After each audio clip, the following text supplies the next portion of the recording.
Assalamualaikum warahmatullahi wabarakatuh. Nama saya Adib Zikri bin Muhammad Nasri.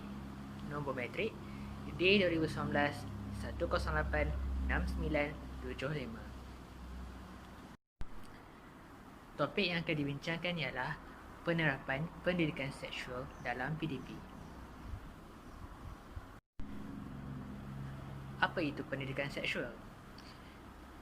Pendidikan seksual merupakan istilah pendidikan yang digunakan untuk menerangkan perhubungan seks dan kelakuan seksual manusia yang bertujuan untuk mengajar tentang organ pembiakan serta peranannya. Permasalahan seksual dalam kalangan pelajar telah menular dan menjadi parah kerana kurangnya kepekaan dan sifat ambil berat terhadap pendidikan seksual. Pendidikan seksual sering menjadi topik yang hangat dibincangkan, terutama di laman media sosial, kerana penyebaran kes seksual yang semakin berleluasa dan tidak terkawal ini. Namun, sejauh manakah pendidikan seksual dapat memberi impak kepada para pelajar dalam pembinaan sasiah, dan mampukah para pelajar untuk mengaplikasikan ilmu pendidikan seksual yang telah diberikan? Antara salah satu cabaran dalam melaksanakan pendidikan seksual dalam PDP ialah kekurangan bahan pengajaran yang menjadi faktor utama yang sangat penting. Hal ini akan menyebabkan guru-guru belum bersedia untuk melaksanakan pendidikan seksualiti kerana tidak berkeyakinan untuk mengajar dan berasa risau akan disaman oleh ibu bapa sekiranya melakukan kesilapan dalam mengajar. Ketidakyakinan guru pasti bertambah serius memandangkan belum terdapat latihan atau bahan sokongan yang diperlukan kepada mereka.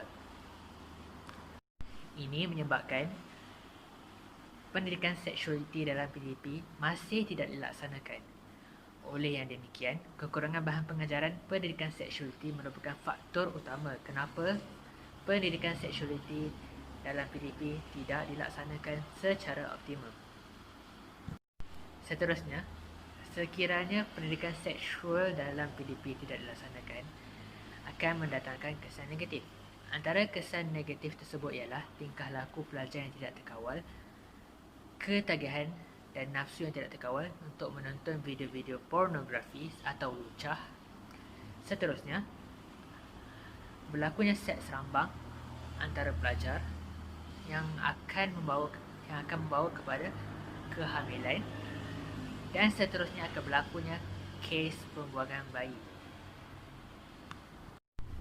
Kecenderungan berlakunya masalah seksual dalam kalangan pelajar sangatlah tinggi pada zaman kini.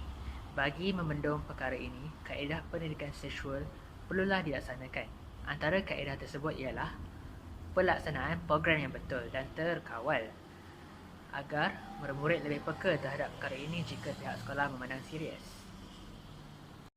Tambahan pula, pihak yang terlibat perlulah menyediakan modul latihan dan bahan sumber pengajaran yang khusus dan sesuai untuk pelajar. Selain itu, panduan penerapan pendidikan seksualiti secara optimum perlu diberikan kepada para guru agar pelaksanaan pengajaran lebih tersusun dan berkesan.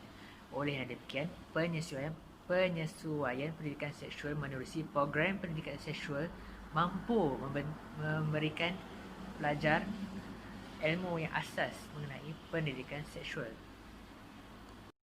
Kesimpulannya, pendidikan seksual dalam kalangan pelajar masih banyak perlu diperbaiki agar matlamat pendidikan seksual ini boleh dicapai dan memberi kesan kepada masyarakat. Pada era ini, daya pemikiran masyarakat mestilah lebih terbuka kerana kesediaan minda dalam menerima pendidikan seksual merupakan kunci penting untuk merealisasikan pendidikan seksual ini.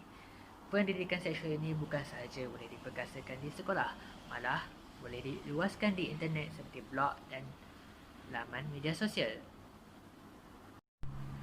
Dengan ini, pendidikan seksual mestilah diambil berat untuk mengurangkan tragedi seksual remaja dan pelbagai inisiatif perlu dilaksanakan untuk mencapai objektif pendidikan ini secara efektif agar pelajar zaman kini